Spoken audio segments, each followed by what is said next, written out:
எங்க அப்பா அவங்களுக்கு தான் சொத்தை பூரா எழுதி கொடுக்கணும்னு நினைச்சாராம்.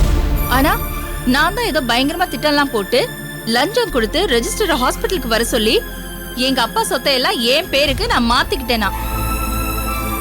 இந்த சொத்தை என் பேருக்கு மாத்துறதுக்கு முன்னாடியே எங்க அப்பா அவங்களுக்கு பவர் ஆஃப் அட்டார்னி எழுதி கொடுத்துட்டாராம். அதுக்கப்புறம் இந்த சொத்தை என் பேருக்கு ரெஜிஸ்டர் பண்றதுக்கு எங்க அப்பாவுக்கே பவர் கிடையாதான். கோர்ட்ல கேஸ் நடத்தினா நான் சாகுற வரைக்கும் சொத்து எனக்கு கிடைக்காதான். அவங்க குடுக்கறது தான் நான் வாங்கிக்கணுமா. எப்படி இருக்கு பாரு. என்ன அநியாயமா இருக்கு. கொள்ளை அடிச்சது மட்டும் இல்லாம நான் அடிச்சது கொள்ளையே இல்ல, சட்டப்படி எனக்கு தான் அது சொந்தம், உனக்கு வேணா ஏதாவது பிச்சை போடுறேன் அப்படின்னு கொள்ளை அடிச்சவன் திருட்டு கொடுத்தவனை பார்த்து சொல்ற மாதிரி இருக்கு. போற போக்க பார்த்தா கொள்ளை அடிக்கிறது இங்க பிறப்புரிமைன்னு சொல்லுவாங்க போல் இருக்கு. அவங்க விட்டு தரணும்னு பேசினப்போ போனா போகட்டுமேன்னு 30% விட்டு கொடுக்கறதுக்கு நான் தயாரா இருந்தேன்ப்பா. ஆனா அவங்க சொன்னாங்க அவங்க 70% எடுத்துக்குவாங்களாம், மீதி 30% எனக்கு விட்டு கொடுத்துருவாங்களாம். எனக்கு பயங்கர கோவம் வந்துருச்சு. இதுல என் புருஷன் வேற நடுவுல பூந்து 50-50 எடுத்துக்கலான்னு சமாதானம் பேசுறாரு. அட்ராஷியஸ். உன் புருஷன மாதிரி ஒரு சென்ஸ்லெஸ் ஹியூமன் பீயிங் நான் பார்த்ததே கிடையாது. அப்பவே ஒழுங்கா ஒரு நல்ல வக்கீல வச்சு இந்த கேஸ நடத்திருந்தா இந்நேரத்துக்கு எல்லா பிரச்சனையும் சால்வ் ஆயிருக்கும். உன் அண்ணனும் தம்பியும் வாயை மூடிட்டு போயிருப்பாங்க. இந்த ஆள் ஒழுங்கா கேஸ நடத்தாததுனால இப்போ அவங்க எல்லாரும் சேர்ந்து ஒன்னே ஏறிட்டு இருக்காங்க. இப்போ ஏதோ சட்டப்படி எல்லாம் அவங்களுக்கு சொந்தங்கிற மாதிரி ஒன்ன மிரட்டிட்டு இருக்காங்க. கேஸ வாபஸ் வாங்க, சொத்துல நாங்களா பார்த்து ஏதாவது கொடுக்கறோம், வாங்கிட்டு போகணும். சரி விடுப்பா, இப்ப கடைசியா என்னதான் சொல்லிட்டு வந்த? என் புருஷன் 50-50ன்னதும் எங்க அண்ணா அதை புடிச்சுக்கிட்டு ரொம்ப நல்லவர் மாதிரி பெருந்தன்மையா அவரே பேசிக்கிட்டு, சரிங்க நாங்க பாதி எடுத்துக்கிறோம், மீதி பாதியை உங்களுக்கே விட்டு கொடுக்கறோம்னு சொன்னாரு. சொத்துல எந்த உரிமையும் இல்லாதவங்க போனா போகுதுன்னு ஏதோ விட்டு கொடுக்கற மாதிரி நாங்க இவ்ளோ வச்சுக்கிறோம், நீ அவ்ளோ வச்சுக்கோன்னு சொல்றதுல என்ன நியாயம் இருக்குப்பா? அதோட என் தம்பியும் என் அண்ணன் பையனும் ரொம்ப மிரட்டலா பேசினாங்க. அப்படி பேசினா நான் பயந்து அவங்க சொல்றதுக்கு நான் ஒத்துக்குவேன்னு நினைச்சுக்கிட்டாங்க. அவங்க பேசின டோனே எனக்கு பிடிக்கல. அதான் நமக்குள்ள சமாதானம் சரியா வராது, நம்ம கோர்ட்லயே பாத்துக்குவோம், ஆகிறது ஆகட்டும்னு சொல்லி கோவமா பேசிட்டு வந்துட்டேன். வெரி குட், நல்ல விஷயம் பண்ண. இத பாரு, நம்ம பக்கத்துல இது சம்பந்தமா எல்லா நியாயமும் லீகல் ரைட்ஸும் இருக்கு. இவங்களுக்காக நாம எதுக்கு பயப்படணும்? தைரியமா கோர்ட்லயே பாத்துக்கலாம், விடு. நீ ஒண்ணு பண்ணு, முதல்ல வக்கீல்கிட்ட பேசி நடந்ததெல்லாம் சொல்லி அவரோட ஒப்பீனியன் கேளு. கேட்கலாமா? இப்பவே பேசுறேன்.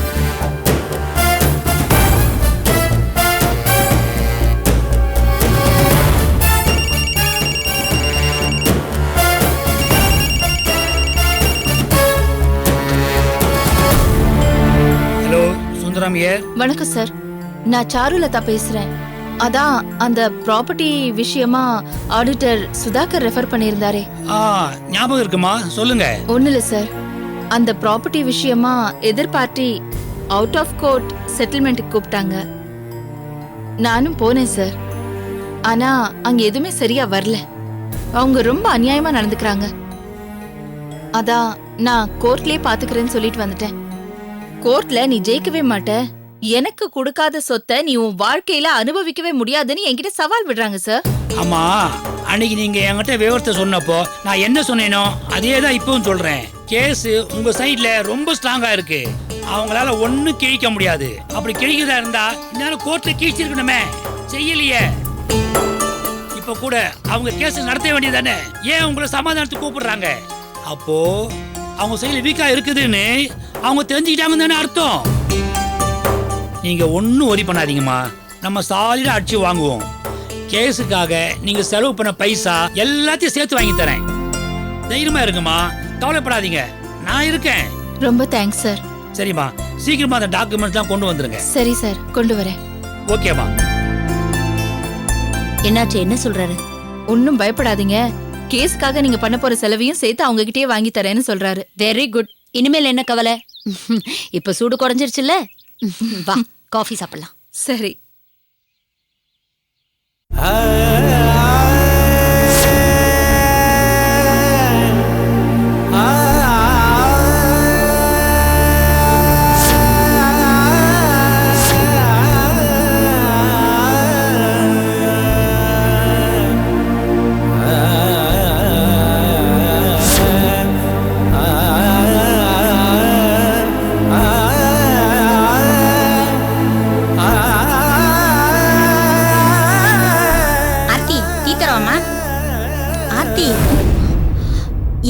முழிச்சிட்டு இருக்க? டீ தரவான்னு கேட்டேன். எனக்கா? என்னது என்னக்காவா? கரடி மாதிரி கத்திட்டு இருக்கே, என்னக்கான்னு கேக்குற? டீ போட்டு தரவான்னு கேட்டேன்.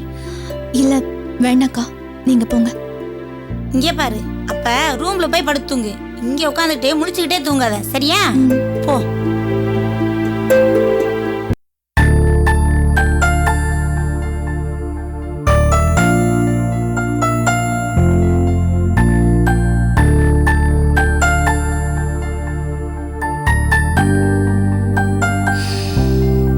ஆர்த்தி, ஆர்த்தி, ஏய் ஆர்த்தி. மேம், நீங்க எப்ப வந்தீங்க? இப்பதான் வந்தேம்மா. நான் 2 தடவை கூப்பிட்டேனே, உன் காதுல விழவே இல்லையா? ஏதோ லயிச்சு போய் உட்கார்ந்திருக்க.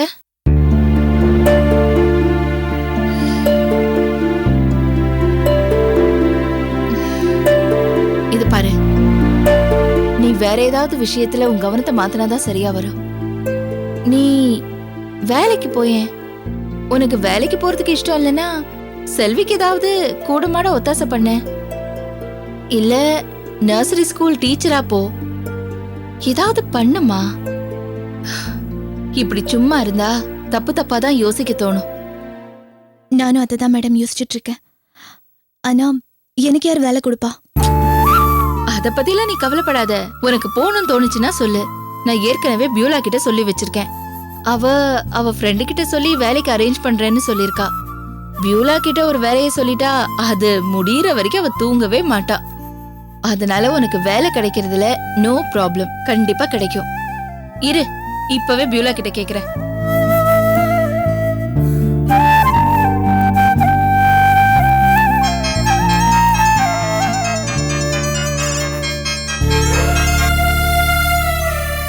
சொல்லுங்க மேம்.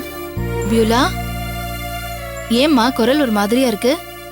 என்னாச்சு? உடம்பு சரியில்லையா? ஆமா மேம், ஒரு சின்ன ஆக்சிடென்ட். இப்போ ஹாஸ்பிட்டல்ல தான் இருக்கேன். என்னது ஆக்சிடென்டா? என்னம்மா சொல்ற நீ? ஏதாவது ரொம்ப அடிபட்டுருச்சா? காலில் லேசா அடிபட்டுருச்சு மேம், கொஞ்சம் வலிக்குது, அவ்வளோதான். எப்படிம்மா ஆக்சிடென்ட் ஆச்சு? ஏனாவது வண்டியை கொண்டு வந்து இடிச்சிட்டானா? நான் தான் கவனம் இல்லாம ஆட்டோல போய் இடிச்சிட்டேன். ஏன் தப்பு தான் மேம். என்னம்மா நீ வண்டி ஓட்டும் போது ஏன் கண்ட விஷயத்தை எல்லாம் யோசிக்கிற? இல்ல மேம், என் ஃபியூச்சர் லைஃப் பத்தி யோசிச்சுட்டு வந்தேன், அதான் இப்படி ஆயிடுச்சு. அறிவு இருக்கா உனக்கு? ஃபியூச்சரை பத்தி யோசிக்கிறதுக்கு நீ உயிரோட இருக்க வேண்டாமா? சரி விடு. இப்ப நீ எந்த ஹாஸ்பிட்டல்ல இருக்க? அசோக் நகர் டிஎம் ஹாஸ்பிட்டல்ல இருக்கேன் மேம். சரிம்மா, நான் உடனே வந்துடுறேன். ஐயோ வேண்டாம் மேம், நானே வந்துடுறேன். நீங்க கஷ்டப்பட்டு அலைய வேண்டாம். நீ பேசாம சும்மா இரு. நான் என்ன செய்யணுங்கிறத நானே முடிவு பண்ணிக்கிறேன். இது பாரு, நீ ட்ரீட்மெண்ட் எடுத்துக்கிட்டு அங்கேயே இரு. நான் இப்ப கிளம்பி வந்துடுறேன். என்ன? Okay ma'am. செல்வி. அம்மா, பியூலாக்கு என்னாச்சு? ஏதோ ஆக்சிடென்ட்னு சொன்னா, லேசா அடிபட்டிருக்குன்னா. என்னன்னு போய் பார்த்துட்டு வந்துடலாம். என்னமா சொல்றீங்க? ஐயோ, அந்த பிள்ளைக்கு என்னமா ஆச்சு? ஒண்ணும் இல்லம்மா, ஏதோ சின்னதா அடிபட்டிருக்குன்னு சொன்னா. நீ மேல போய் என் பர்ஸ் எடுத்துட்டு வா. அம்மா நானும் வரேம்மா. வேண்டாம் செல்வி, நீ இங்கே இரு, நாங்க போயிட்டு வந்துடுறோம். சரிங்கம்மா. அம்மா காஃபி. அது ஒண்ணுதான் குறை. வெய். என்னம்மா சலிச்சுக்கிறீங்க? வேற என்னதான் பண்றது, சலிச்சுக்க தான் முடியும். ஏமா? அந்த வானதி இருக்காளே, இன்ஸ்பெக்டர் மேடமா? அந்த நாசமா போறவதான். ஏமா திட்டுறீங்க? திட்டாம வாடகைக்கு செக்கு கொடுத்துட்டு நான் சொல்லும் போது கலெக்ஷன் போடுங்கன்னு சொன்னேன். சொல்லி 3 நாள் ஆச்சு, இன்னும் ஒரு வார்த்தை சொல்ல காணோம். எத்தனை நாளைக்கு தான் அந்த செக்கை வச்சுக்கிட்டு பூஜை பண்றது? இவ இன்ஸ்பெக்டர் தானே இருக்கா, காசுக்கா பஞ்சம்? எதுக்கு செக்கு கொடுக்கணும்? இந்தா பணம்னு தூக்கி எறிய வேண்டியதானே. அந்த அம்மாட்ட பணம் காசு புழங்குற மாதிரி தெரியலையேம்மா. அதெல்லாம் சும்மாடி, அவ ஏமாத்துறதுக்காக சும்மா நடிக்கிற. அவ வாடகை கொடுக்கறதுக்கு வழி இல்லைனாலும் அதிகாரம் மட்டும் தூள் பறக்குது பாத்தியா? கூட இருக்கிறவளுக்கு உடம்பு சரியில்லைன்னதும் ஹாஸ்பிட்டல கொண்டு போய் சேருன்னு நம்மள அதட்டுறா. வாடகையை கொடுத்துட்டுல அதட்டணும்.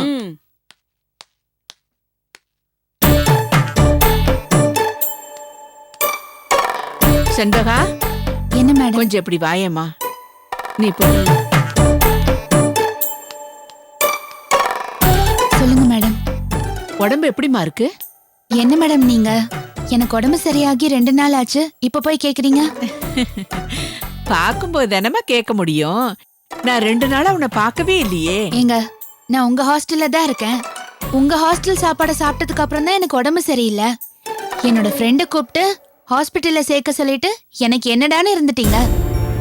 சரி இருக்கேனா செத்தேனான்னு பாக்குறதுக்காகவாவது ஹாஸ்பிட்டலுக்கு வந்திருக்கலாம். அதுவும் வரல. அதுவும் சரி போகட்டும். ஹாஸ்பிட்டல்ல இருந்து நான் டிஸ்சார்ஜ் ஆகி ரூமுக்கு வந்ததுக்கு அப்புறமாவது என்னம்மா எப்படி இருக்குன்னு கேட்டிருக்கலாம். என்னை கொண்டு போய் ஹாஸ்பிட்டல்ல சேர்க்கணும்னு வானதி மேடம் உங்ககிட்ட தானே சொன்னாங்க. நீங்க அதை செஞ்சீங்களா? இதுல வானதி மேடத்தை பத்தி குறை வேற சொல்றீங்க. கோச்சுக்காதம்மா, கடுமையான வேலை. வேற எதையும் கவனிக்கவோ பார்க்கவோ முடியல. நீயே பாக்குறல்ல எத்தனை பொண்ணுங்க, ஒவ்வொருத்திக்கும் ஒவ்வொரு பிரச்சனை. ஒவ்வொன்னையும் நான் பார்க்கணும்னா முடியற காரியமாமா. ஆன்ட்டியோட நிலைமைய கொஞ்சம் புரிஞ்சுக்கம்மா. யார் அது ஆன்ட்டி? நான் தான்மா. ஓ உங்களுக்கு தான் அக்கா ஆன்ட்டின்னு எல்லாம் கூப்பிட்டா பிடிக்காதே. எல்லாரும் அப்படி கூப்பிட்டா பிடிக்காது, நீ கூப்பிட்டா பிடிக்கும். இனிமே நீ என்ன ஆன்ட்டினே கூப்பிடுமா. இல்ல பரவாயில்ல மேடம், நான் உங்களை மேடம்னே கூப்பிடுறேன். சரி உன் இஷ்டமா. இன்னைக்கு சீக்கிரமா ஆபீஸ்ல இருந்து வந்துட்ட? தலை வலிச்சுது, அதான் பெர்மிஷன் போட்டுட்டு வந்துட்டேன். சரி நான் ரூமுக்கு போறேன். செண்பகா, காஃபி சாப்பிடுறியா? தலைவலி போயிடும். அதெல்லாம் வேண்டாம், நான் போய் படுத்துக்கிறேன். கொஞ்ச நேரம் தூங்கினா சரியா போயிடும். செண்பகா, ஒரு சின்ன உதவி பண்ணணும். என்ன விஷயம் சொல்லுங்க மேடம். வானதி மேடம் இன்னும் வாடகை கொடுக்கல. அன்னைக்குதான் செக் கொடுத்தாங்களே, நீங்க கூட கொஞ்சம் கொஞ்சமா கொடுத்தா போதும்னு சொன்னீங்களே. அவங்க இல்ல மொத்தமா வாங்கிக்கங்கன்னு சொல்லி மொத்த வாடகை பாக்கியும் சேர்த்து கொடுத்தாங்களே, அப்புறம் என்ன? செக் கொடுத்தாங்க, ஆனா அவங்க சொன்னதுக்கு அப்புறம் தான் கலெக்ஷனுக்கு போடணும்னு சொன்னாங்க. கலெக்ஷன் போடாத செக்கை வச்சுக்கிட்டே நான் என்ன பண்றது? அதுக்கு செக்க கலெக்ஷனுக்கு போடலாமான்னு மேடத்துக்கிட்ட ஒரு வார்த்தை கேட்டு சொல்றியா? நீங்களே கேட்க வேண்டியதானே மேடம். கேக்கலாம், அவங்க திடீர்னு எடுத்தெறிஞ்சு பேசிடுவாங்க, சங்கடமா போயிடும். நீ ரூம்மேட் அவங்களுக்கு, அதனால நீ கொஞ்சம் கேட்டு சொல்லுமா ப்ளீஸ். எனக்காக இந்த ஒரு ஹெல்ப் பண்ணுமா. என்னம்மா யோசிக்கிற? இல்ல நான் கேட்டா அனாவசியமா அவங்க விஷயத்துல தலையிடுறேன்னு நினைப்பாங்களோன்னு தான். சேச்சே, நீ கேட்டா அந்த பொண்ணு ஒன்னும் சொல்லாது. இந்த ஹாஸ்டல்லயே உங்ககிட்ட தான் அன்பா நடக்குது. எனக்காக இந்த உதவியை செய்யுமா. இந்த வாரம் கொஞ்சம் செட்டில்மெண்ட்லாம் இருக்கு. இந்த பணம் வந்தா கொஞ்சம் ஹெல்ப்ஃபுல்லா இருக்கும். சரிங்க மேடம், நான் கேக்குறேன். தேங்க்ஸ்மா. நீ போ, ரெஸ்ட் எடுத்துக்கோ.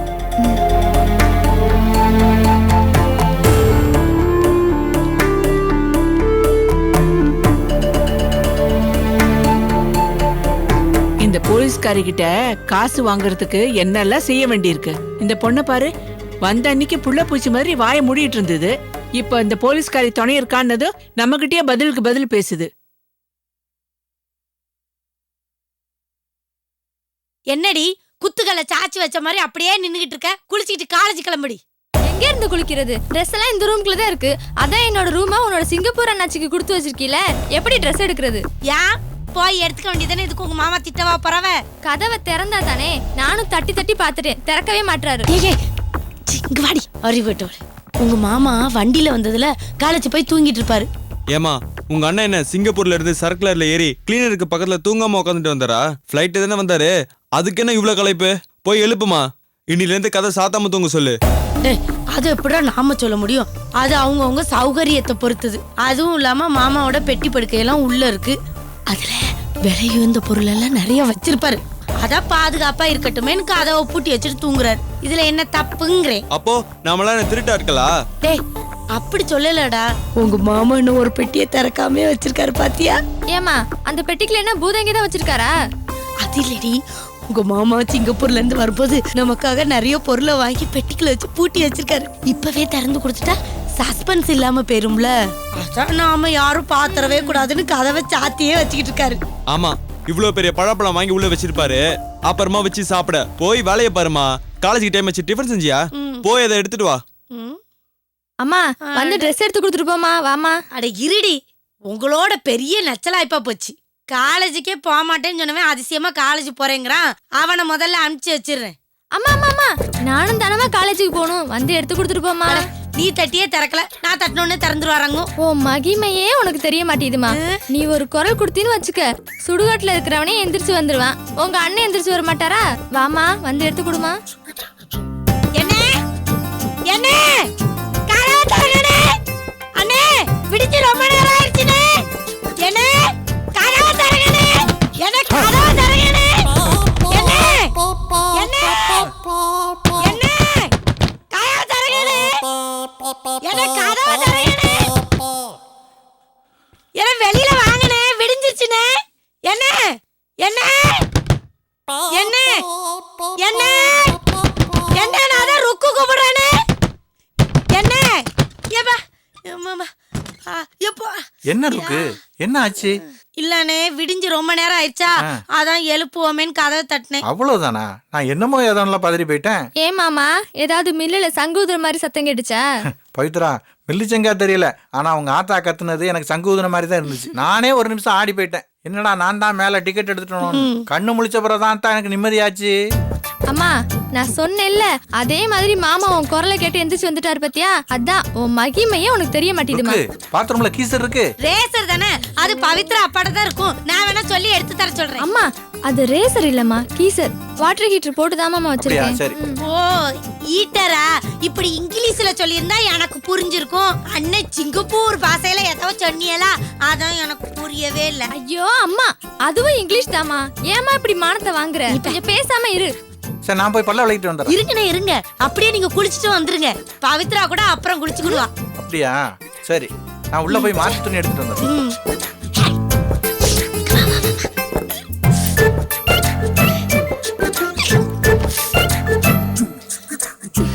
என்னண்ணே அந்த பெட்டியை திறக்கலையானே? அது கிடக்குமா கழுத? பெட்டியெல்லாம் திறந்து போட்டு என்ன செய்ய? எனக்கு வேண்டியதெல்லாம் இங்க இருக்கு. இல்லனே விலை இருந்த துணிமணி ஏதாவது உள்ள வச்சிருப்பியல்ல? திறக்கும் போது தானா தெரியும். அச்சச்சோ அச்சச்சோ, எனக்கு வயிறு வெடிச்சிரும் போல இருக்கு. திறந்து காட்ட மாட்டேன்றாரு. ஐயோ என்ன பண்ண? ஏமா இப்படி பக்கி மாதிரி அலையற? இல்லடி, எங்க அண்ணன் சிங்கப்பூர்ல இருந்து விலை இருந்த செண்டு கிண்டு துணிமணி எல்லாம் வாங்கி பெட்டிக்குள்ள வச்சிருப்பாரு. தங்கச்சிக்கு கொடுக்கணுமேனு வச்சிருப்பாரு. ஆனா சஸ்பென்ஸாவே வச்சிருக்காரு. ஐயோ பெட்டியை திறக்கணும் போல இருக்கே, பெட்டியை திறக்கணும் போல இருக்கே. நீ இதெல்லாம் பார்த்ததே இல்லையா? அட போடி. நானும் வாழ்நாள சிங்கப்பூர் சேலைய ஒரு நாளாவது கட்டிடணும்னு தான் பாக்குறேன். சிங்கப்பூர் சேலையெல்லாம் அப்படியே பட்டு போல இலசு மாதிரி இருக்குமா, கெட்டி இருக்கிறதே தெரியாதா? ஆனா இந்த ஊர் சேலைய பாரு, வெயிட்டா நடக்கும்போது நடக்கவும் முடிய மாட்டேங்குது, மூச்சு வாங்குது. அம்மா மூச்சு வாங்குறது உன் சேலைனால இல்ல, உன் உடம்புனால. அத குறைக்கிற வழியை என்னடி சொல்லி போற? இங்க வா, மூஞ்சில அடிச்சு போடுவேன் பாத்துக்க. சின்ன கழுதை என்ன பேச்சு பேசிட்டு போகுது. என்னடி உன் பாசக்கார அண்ணனுக்கு காலையிலேயே திருப்பள்ளி எழுச்சியெல்லாம் பாடி முடிச்சிட்டியோ? அது உங்க காதலையும் விழுந்துருச்சாங்கும். என் காதலையும் விழுந்துச்சு, ஊருக்கே விழுந்துச்சு, அப்புறம் என் காதல விழாதா? அம்மா என்னடி காலையிலே அம்மாவும் பொண்ணு ஒரே பஞ்சாயத்து மயமா இருக்கீங்க? இல்லங்க, எங்க அண்ணே சிங்கப்பூர்ல இருந்து ஆசை ஆசையா பொருள் எல்லாம் வாங்கி இந்த பெட்டிக்குள்ள சஸ்பென்ஸா வச்சிருக்காவ. இத இந்த கழுதை கிட்ட சொல்லிக்கிட்டு இருந்தேன், அதுக்கு நீ சரியான பக்கின்னுட்டு போறாங்க. அப்படியே சொன்னா பவித்ரா நல்லா கேளுங்க. ஏ பவித்ரா, உங்க அம்மாவை கும்கின்னு சொல்லிடுங்க.